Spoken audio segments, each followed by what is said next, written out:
After having made some portraits of ethnic groups in the north of Thailand, I set forth to the city of Ayutthaya, which for centuries used to be the capital of Siam, the old Thailand. The main historical temple site attracts tens of thousands of visitors per year, but the outskirts are far less touristy and proved the ideal backdrop for a shoot.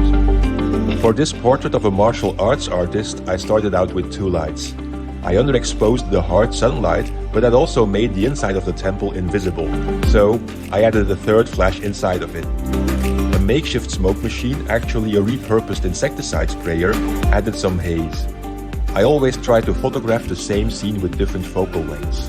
In this case, I used two extremes, the GF20-F4 and the new GF20-35, which is quickly becoming my favorite lens for environmental portraits. The raw files of the GFX offer an incredible amount of highlights and shadows recovery potential, so editing them is pure bliss. I used a variation of this lighting scenario for this portrait, but because the lights are much closer and I used the GF110 wide open, the result is more dramatic.